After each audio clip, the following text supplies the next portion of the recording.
Hello student, नमस्कार सभी को। कैसे हैं आप सभी? उम्मीद करती हूँ आप सभी अच्छे होंगे, मस्त होंगे। मैं सविता स्वागत करती हूँ अपनी यूट्यूब चैनल द एग्जाम अड्डा पे। आप सभी की तैयारी अच्छे से चल रही होगी। तो चलिए देखते हैं आज जो हम पढ़ने वाले हैं, मतलब सेल के बारे में। कल जो मैंने आपको चार्ट पढ़ाया था उसी क्रम को मैं आज आगे बढ़ाऊंगी, और आज जो हम पढ़ने वाले हैं कोशिका के बारे में। चलिए देखते हैं कोशिका के बारे में।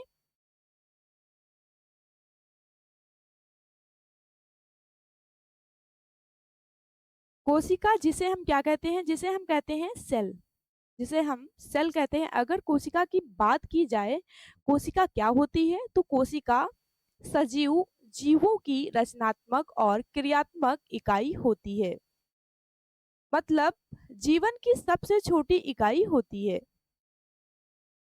बहुत सिंपल सी लाइन है। अगर मैं कोशिका की बात करूं, कोशिका कैसी दिखती है? तो कोशिका इस तरह के एक साथ जुड़ी होती है जैसे कोई दीवार होती है, उस दीवार में ईंट दिखाई देती हैं। उसी तरह कोशिकाओं के समूह दिखाई देते हैं, और ये सारी ईंट के समान संरचना मिलकर जिस प्रकार दीवार बनाती हैं, उसी प्रकार से सारी कोशिकाएं आपस में मिलकर एक टिश्यू बना देती हैं। चलिए, कोशिका में एक क्षमता होती है। कोशिका की खुद की एक पावर होती है। क्या होती है? पावर। कोशिका स्वतः जनन कर सकती है। क्या कर सकती है? स्वतः जनन। Self reproduction power present in cell. जैसे कई चोट लगी है तो घाव सा बन जाता है, फिर देखते हैं कुछ समय बाद फिर से स्किन आ जाती है। वहां कोशिका क्या करती है? उसे उसी को क्या कहते हैं? सेल्फ रिप्रोडक्शन कहलाती है। मतलब एक से दो बना देना और दो से चार बना देना, इसे हम क्या कहते हैं? इसे हम स्वतः जनन कहते हैं। क्या कहते हैं? स्वतः जनन भी कहते हैं। सेल किसके समान संरचना होती है? तो सेल की ईंट के समान, इंग्लिश में बोलते हैं ब्रिक्स के समान होती है। बिल्कुल बेसिक चीजें हैं। आइए आगे बढ़ते हैं, बात करते हैं कोशिका।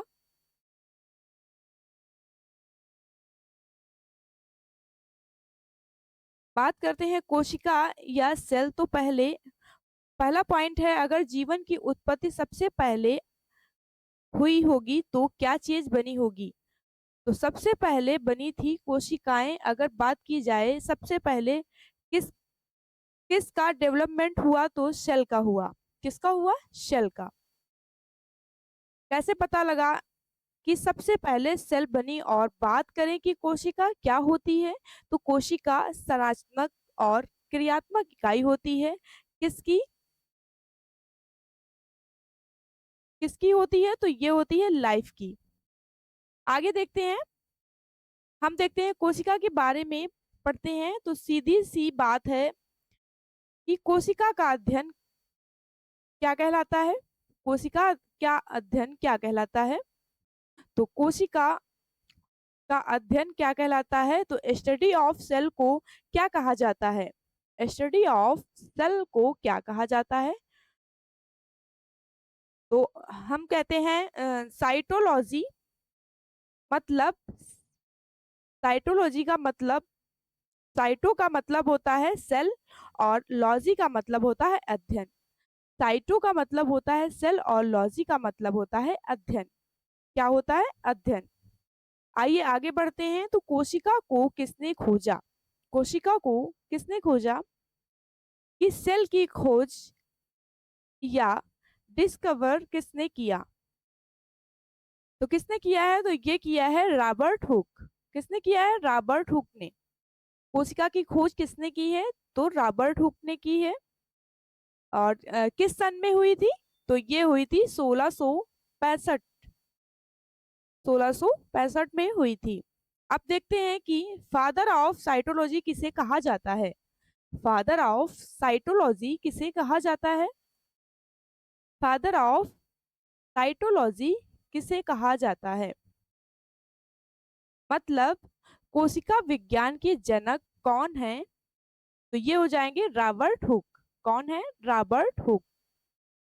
रॉबर्ट हुक ने जो काम किया उसकी एक बात करते हैं। इन्होंने कोशिका को खोजा वे बात तो आप जानते हैं, इन्होंने जिस कोशिका को खोजा था, तो आइए देखते हैं आगे। रॉबर्ट हुक ने जिस कोशिका को खोजा था, कर्क क्या है, कार्क क्या है, कॉर्क क्या है, तो आइए देखते हैं। कॉर्क लकड़ी का एक ढक्कन होता है, और ये लकड़ी का ढक्कन जिस प्लांट से बनता है, ये लकड़ी का ढक्कन जिस प्लांट से बनता है, आइए आगे देखते हैं। उस प्लांट का नाम ओक प्लांट है। क्या है? Okay plant. उस प्लांट का नाम है ओक प्लांट। अगर वो लकड़ी का ढक्कन होगा तो वो निर्जीव होगा या सजीव होगा? बताइए तो। वो क्या होगा? वो निर्जीव होगा। क्या होगा? निर्जीव। रॉबर्ट हुक ने किस प्रकार की कोशिका को खोजा था? तो निर्जीव प्रकार की कोशिका को खोजा था। और हम बात करें कि सजीव कोशिका की खोज किसने की, तो सजीव कोशिका की खोज, निर्जीव कोशिका की खोज की थी रॉबर्ट हुक ने। और हम बात करते हैं सजीव कोशिका की खोज किसने की, तो आइए देखते हैं आगे। सजीव कोशिका की खोज किसने की है? उम्मीद है यहाँ तक समझ में आया होगा। चलिए आगे बढ़ते हैं। एंटोनी एंटोनी वॉन ल्यूवेनहॉक ने सन 1674 में 1674 में लिविंग सेल डिस्कवर्ड, मतलब सजीव कोशिका की खोज की। सजीव कोशिका की खोज किसने की? तो एंटोनी वॉन ल्यूवेनहॉक ने सजीव कोशिका की खोज की। इन्होंने किसी ना किसी सजीव को तो देखा होगा, वो क्या था जिसमें इन्होंने सेल का पहली बार देखा? उनका नाम था, क्या नाम था? उनका नाम था माइक्रोप्लाज्मा। क्या नाम था? माइक्रोप्लाज्मा। तो माइक्रोप्लाज्मा में ही खोजा था। अब ये माइक्रोप्लाज्मा क्या होता है, चलिए देखते हैं। माइक्रोप्लाज्मा जो है, ये एक प्रकार का जीवाणु है, जिसे इंग्लिश में हम क्या कहते हैं? जिसे इंग्लिश में हम कहते हैं बैक्टीरिया। क्या कहते हैं? बैक्टीरिया। आइए आगे देखते हैं। तो ये पॉइंट ध्यान रखिएगा, जो सजीव कोशिका देखी थी वो एक प्रकार का जीवाणु था, और जो वैज्ञानिक थे इन्होंने बैक्टीरिया पर इतना अध्ययन किया, इसीलिए इन्हें फादर ऑफ बैक्टीरियोलॉजी कहा जाता है। हिंदी में कहते हैं जीवाणु विज्ञान का जनक कहा जाता है। इतनी चीजें समझ में आई होंगी आप लोगों को। इन्हें क्या कहा जाता है? जीवाणु विज्ञान का जनक, फादर ऑफ बैक्टीरियोलॉजी। किसे कहते हैं? एंटोनी वॉन ल्यूवेनहॉक को। अब देखते हैं, एक शब्द होता है जिसे कहा जाता है माइक्रो। तो ये माइक्रो क्या होता है? एक शब्द है जिसे कहा जाता है माइक्रो। ये शब्द क्या होता है? माइक्रो। चलिए देखते हैं। जो बायोलॉजी के छोटे छोटे जीव होते हैं, नग्न आंखों से जो हमें कभी दिखाई नहीं देते हैं, उन जीवों का मापन माइक्रोन में किया जाता है। किस में किया जाता है? बायोलॉजी के सूक्ष्म जीव का मापन इसमें किया जाता है। किसमें? माइक्रोन में। किसमें किया जाता है? माइक्रोन में। इसका संकेत क्या है? ये एक सिंबल क्या है, तो चलिए देखते हैं। तो इसके सिंबल को इस तरह लिखा जाता है और इसे पढ़ा जाता है माइक्रोन। एक माइक्रोन की वैल्यू कितनी है? तो एक माइक्रोन की वैल्यू, चलो देखते हैं आगे देखते हैं। एक माइक्रोन की वैल्यू कितनी है? तो 10 की घात -6 मीटर। 10 की घात -6 मीटर होती है। एक माइक्रोन की वैल्यू कितनी होती है? तो होती है 10 की घात -6 मीटर होती है। चलिए आगे बढ़ते हैं। आगे बढ़ते हैं हम। कोशिका के कुछ और पॉइंट पढ़ते हैं। सामान्यतः कोशिका का आकार 0.0 माइक्रोन से 20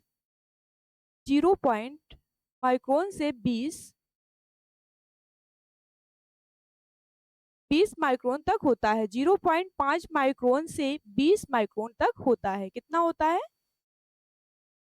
तो आइए आगे देखते हैं।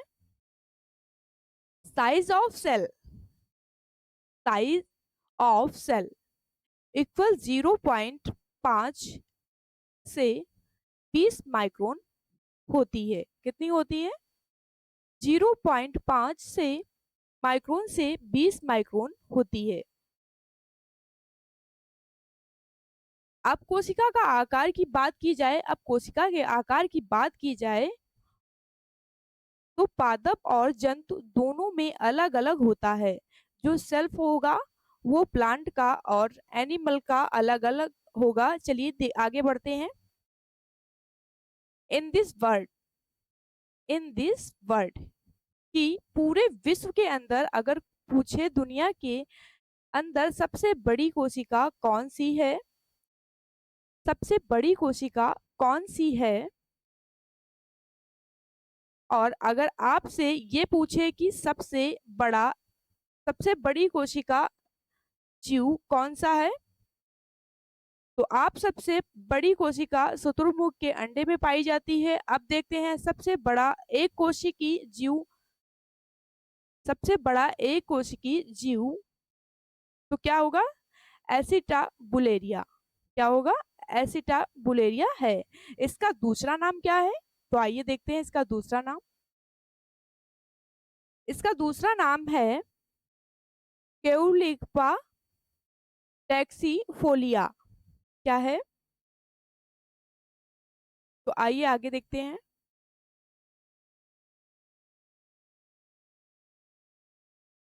यहाँ तक समझ में आया होगा उम्मीद है। आगे देखते हैं। अभी वर्ड ही चल रहा है, अभी क्या चल रहा है? वर्ड ही चल रहा है।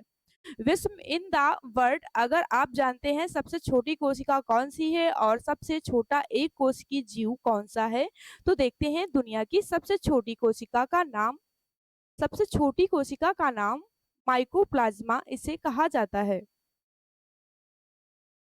ये वही माइक्रोप्लाज्मा जिसके अंदर लियोनहॉक ने बैक्टीरिया की खोज की। इस पॉइंट को ध्यान रखिएगा। ये क्या है? ये एक प्रकार का जीवाणु है। ये क्या है? ये एक प्रकार का जीवाणु है। अब देखते हैं सबसे छोटा जीव कौन सा है, उसका नाम भी यही है, माइक्रोप्लाज्मा। इसका इंग्लिश में का नाम है, इसका इंग्लिश का नाम है सबसे छोटी एक कोश की जीव, तो ये होगा माइक्रोप्लाज्म, जिसे इंग्लिश का इसका इंग्लिश नाम है गैलीसेप्टिकम। इसका इंग्लिश नाम है। इतनी चीजें समझ में आई होंगी। अब बात करते हैं मानव की। अब बात करते हैं हम किसकी? मानव की।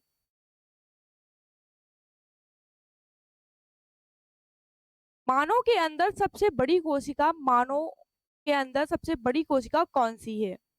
तो आइए देखते हैं। मानव के अंदर सबसे बड़ी कोशिका कौन सी है? Biggest cell in human body. और बात करते हैं सबसे छोटी कोशिका कौन सी होती है। आइए देखते हैं। मानव शरीर की सबसे बड़ी कोशिका अंडाणु या डम या बोलते हैं ओवम होती है। और सबसे छोटी कोशिका कौन सी होती है? तो होती है सबसे मानव शरीर में सबसे छोटी कोशिका कौन सी होती है? तो ये होती है शुक्राणु, मतलब स्पर्म। और एक प्रश्न ये आता है, मानव शरीर की सबसे लंबी कोशिका तो कौन सी होगी? तंत्रिका कोशिका या फिर न्यूरॉन। मानव शरीर की सबसे लंबी कोशिका कौन सी है? तो ये होगी न्यूरॉन। कौन सी होगी? न्यूरॉन। आइए आगे देखते हैं।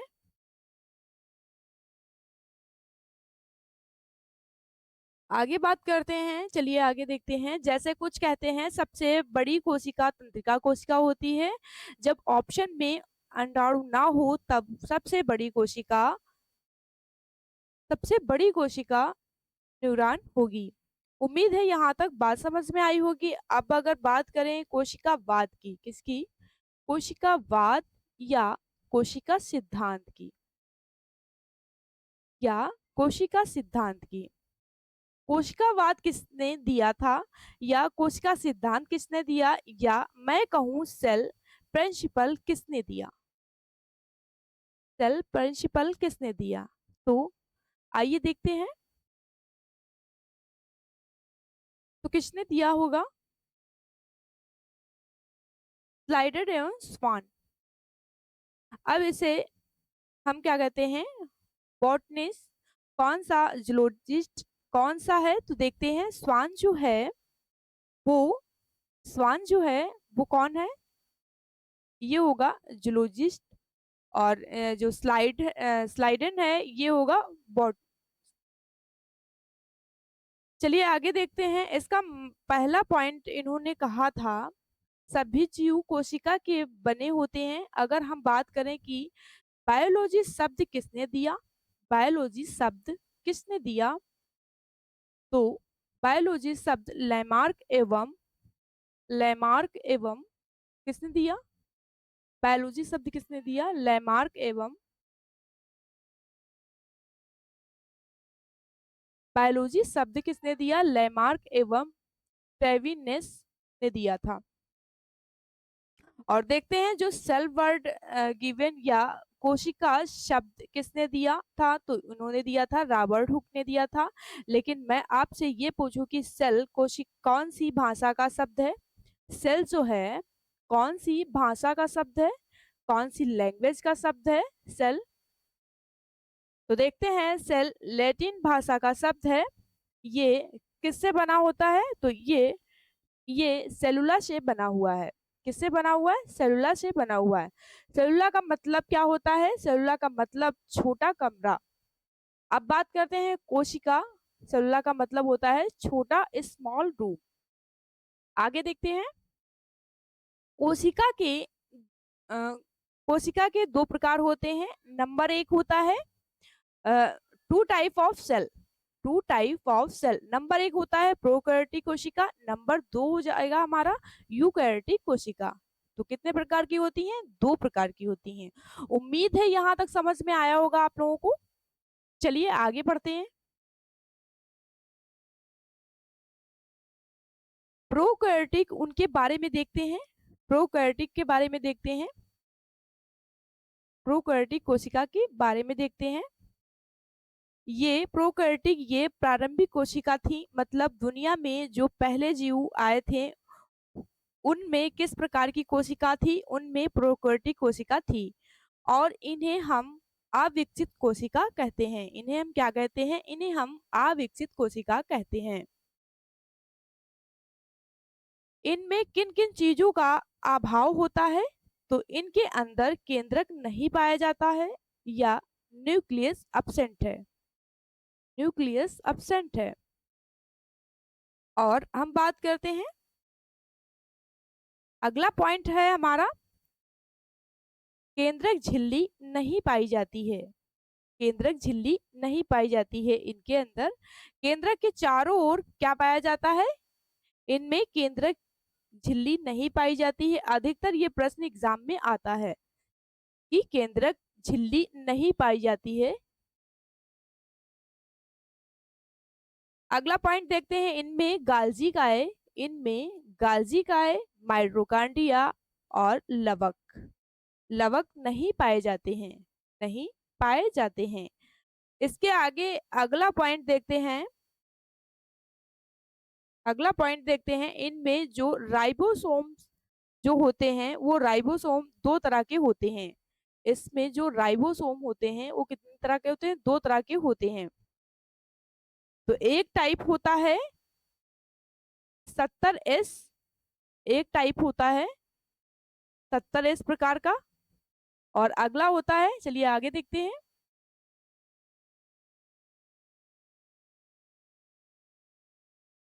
70S होता है मतलब सब यूनिट। तो राइबोसोम 70S प्रकार का होता है। चलिए आगे अब बात करते हैं कि जो क्रोमोसोम मतलब गुणसूत्र, किसके बारे में बात करते हैं? गुणसूत्र के बारे में बात करते हैं। तो क्रोमोसोम के अंदर हिस्टोन प्रोटीन नहीं पाई जाती है। कौन सी प्रोटीन होती है? हिस्टोन प्रोटीन नहीं पाई जाती है। अगला पॉइंट है, डीएनए यहाँ सिंगल हेलिक्स होता है। सिंगल हेलिक्स होता है। उदाहरण देखते हैं, मतलब एग्जाम्पल की बात करते हैं हम किन किन जीवों में देखने को मिलेगा? उदाहरण जैसे देखते हैं, सबसे पहली चीज है बैक्टीरिया। सबसे पहली चीज है बैक्टीरिया मतलब जीवाणु। और इसके बाद करते हैं जितने प्रकार की बैक्टीरिया वो सब इन्हीं में आती हैं। दूसरे नंबर पे जिसे आप कहते हैं ब्लू ग्रीन एल्गी बोलते हैं, मतलब नील हरित शैवाल, वो भी इसी में आते हैं। इसके अलावा राइबोसोम भी राइजोबियम भी इसी में आता है। इसके बाद यूकैरियोटिक कोशिका क्या होती है, आइए बात करते हैं यूकैरियोटिक कोशिका के बारे में। कौन सी कोशिका है? सेकंड नंबर हमारा है यूकैरियोटिक कोशिका। इसके बारे में हम बढ़ते हैं। पहला पॉइंट है ये पूर्ण विकसित होती हैं। ये पूर्ण विकसित होती हैं, वेल डेवलप्ड सेल। क्या क्या इनमें पाया जाता है? तो इनमें उपस्थित होता है, सबसे पहली चीज है लवक। सबसे पहली चीज है लवक। और इसके अलावा माइटोकांड्रिया। और फिर देखते हैं गाल्जी बॉडी भी पाया जाता है। क्या पाया जाता है? गाल्जी बॉडी भी पाया जाता है इसके अंतर्गत। चलिए आगे देखते हैं। और जो राइबोसोम होता है वो 80S होता है। कितना होता है? 80S, मतलब सब यूनिट। इसके अलावा सभी कोशिकांग भी इनमें पाए जाते हैं। अगली चीज इनमें जो गुणसूत्र होता है, गुणसूत्र में हिस्टोन प्रोटीन पाई जाती है। चलिए आगे देखते हैं। डीएनए भी डबल हेलिक्स होता है इसमें। डीएनए भी जो होता है डबल हेलिक्स होता है। इसमें डीएनए भी डबल हेलिक्स संरचना पाई जाती है। इसके अलावा ये पूर्ण विकसित होते हैं। ये पूर्ण विकसित होते हैं। और आइए अब बात करते हैं एग्जाम्पल की, मतलब उदाहरण की। तो पहले हमारा हो जाएगा अमीबा और कॉमा मानो। उम्मीद है यहाँ तक बात समझ में आई होगी आप लोगों को। ये आगे देखते हैं। यूकैरियोटिक कोशिकाएं होती हैं, इनके अंदर क्या होता है? आने वाले जीव एक कोश की भी होते हैं, यूनिसेलुलर भी होते हैं और मल्टी सेलुलर भी होते हैं। मतलब यूकैरियोटिक में यूनिसेलुलर होते हैं और मल्टी सेलुलर भी होते हैं। ऐसे जीव जिनका शरीर एक कोशिकी बना होता है उन्हें हम क्या कहते हैं? एक कोशिकी कहते हैं। और जिनका शरीर एक से ज्यादा कोशिकाओं का बना होता है उन्हें हम क्या कहते हैं? मल्टी सेलुलर, मतलब बहुकोशिकी। जैसे इंसान के अंदर लगभग 5000 अरब कोशिकाएं पाई जाती हैं। चलिए उम्मीद है इतनी चीजें समझ में आई होंगी। तो आज का सेशन हमारा यहीं तक था। अगर आप लोगों को ये सेशन पसंद आया हो तो लाइक शेयर और चैनल को सब्सक्राइब करें। जय हिंद, जय भारत। फिर मिलते हैं नेक्स्ट वीडियो में। तब तक के लिए थैंक यू सो मच।